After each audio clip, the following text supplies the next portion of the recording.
Tjetër pajtohem shumë që ka vend tepër shumë për vetë korrigjime dhe tëra.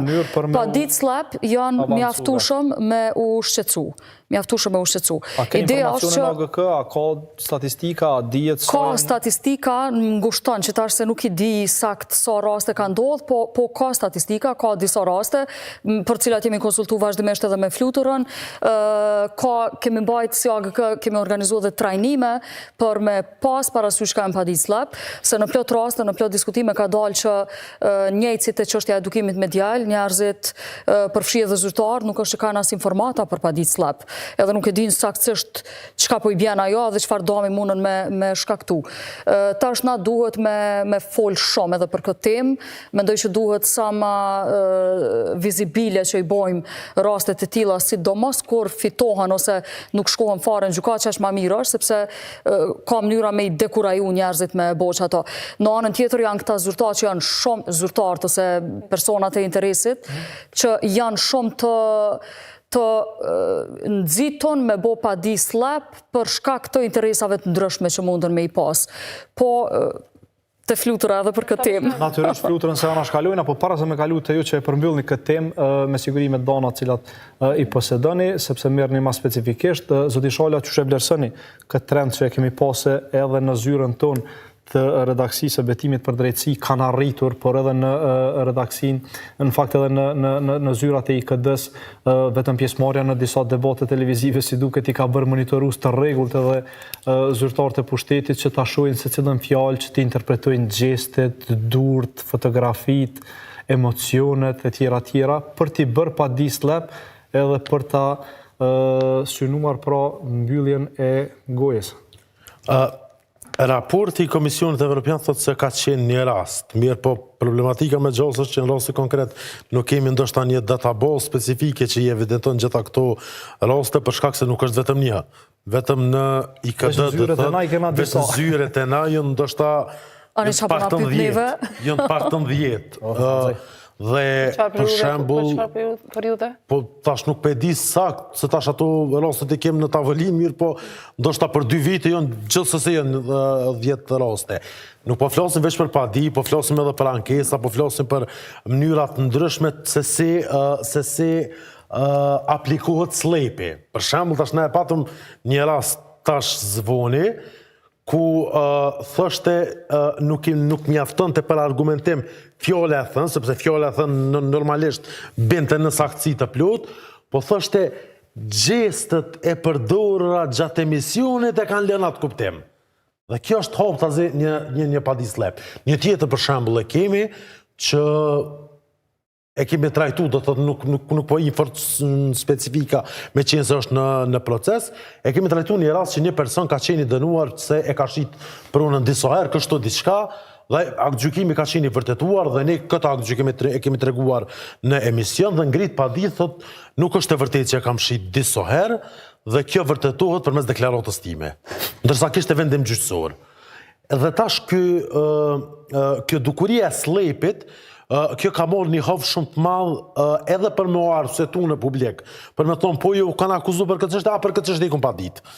E para, e dyta është se një farë forme që me të lodh ekonomikisht, me të lodh financiarisht, me të morë përpjekje, sepse do të me buni përgjigje pa ditë, do të me buni përgjigje pa ditë, do të me konsultu me dikend, do të me shku avokati, krijon dhe shpenzime tjere, që në një farë forme me të lodh dhe kur bëhet fjallë, me thonë, përgëzimina, le mos fol heq apo se tani po pritojna me umor në gjykat. Çka do të me bu në rastin konkret?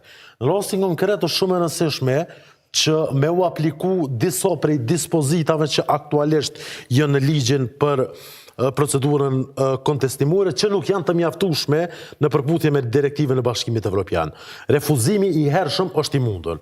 Në momentin që e pranon përgjigjen në padi, e sheh haptazi pa themelsinë e saj, e refuzon dhe nuk vazhdon me shku në shqyrtim gjyqësor. Edhe i dekurajon edhe tjertë, mandej. Dhe i dekurajon edhe tjertë, për shkak se edhe slepisti vetëm obligohet që të paguaj shpenzime... E shë që po shkon kod, dire aty dhe po këthirë. Dhe reagimi i shpejt dhe refuzimin fazat e hershme e mundësën me bu një veprim në drejtim kundër padive slep. Megjithatë, tash ende nuk ka dhona të mjaftueshme, për shkak se dhona tregojnë se këto dispozita të cilat janë aktualisht nuk janë duke u zbatu mjaftueshëm. Mirë, po është ideja se neve janë një sër dispozita që për me qenë në përputhje me direktivën e BE-s, neve na mungojnë.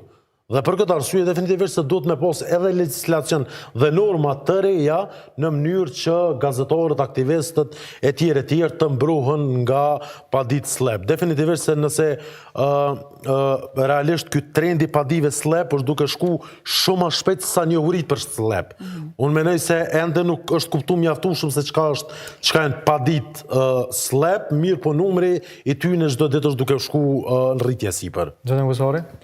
Për ata që se din hala, padit slep janë padit strategjike kundër pjesëmarrjes publike dhe ideja është nëse dikush merr pjesë në domenin publik, qoftë gazetar, protestues, aktivistë e tjera, dhe dikush që ka pushtet financiar, ekonomik, politik, nuk po i pëlqen çka po thuhet sidomos, atëherë çka po ndodh është që procedurat gjyqësore, ligjore, administrative e tjera, edhe legislacioni abuzohet. Pra ti e bën një padi jo pse mendon që tu ka bën një e padrejt, po e bën një padi se do me kriju një farë konfuzitetin publik, që qëre që ka thonë betimi ose ajo ose kjo nuk është e vërtet.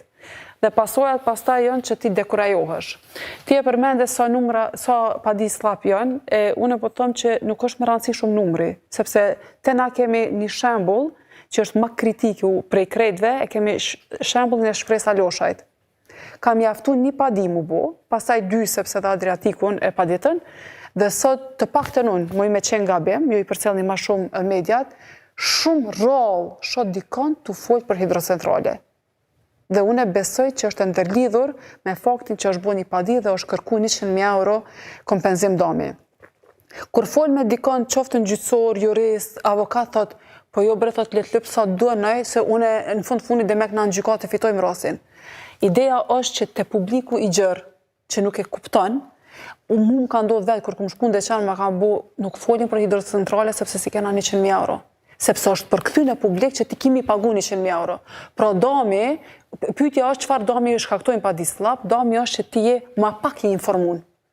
Dhe për çfarë arsye tash ka standarde ndërkombëtare. E kena një direktiv të BE-s, një rekomandim të BE-s, edhe një rekomandim të Këshillit të Evropës, dhe shteti jon ka obligim që çato standarde ndërkombëtare mi përkthy në legjislacion tonin, dhe është rekomandim shumë specifik i BE-s, që i bjen nëse vetë vendosja ose kurdo që e krijon qeverin, do me bëu diçka mirë, ka mundësi me nis prej asaj.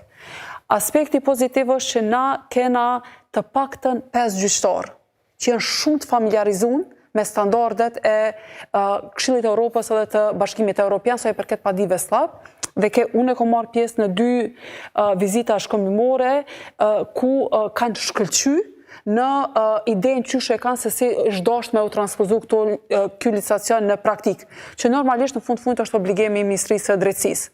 Pra na i kena ekspertizën në Kosovë, standardet janë shumë të qarta, krejt çka duhet është vullneti politik që së bashku me aktorë tjerë. Kemi pa deri sot që nuk ka ekzistuar, sepse në shtash shkurt gëzim. Edhe veç me thonë falë, shumë e rëndësi puna që jeni tu e bo dhe IKD-ja dhe AGK-ja në dokumentimin e tyre, sepse ka qenë kritike e Bashkimit Evropian që s'ka dokumentim, dush me tregu nëse ekziston një problem që më e rregullu. Kështu që puna që e bani është shumë e vlefshme, sidomos në të ardhmen sa i përket padive slap.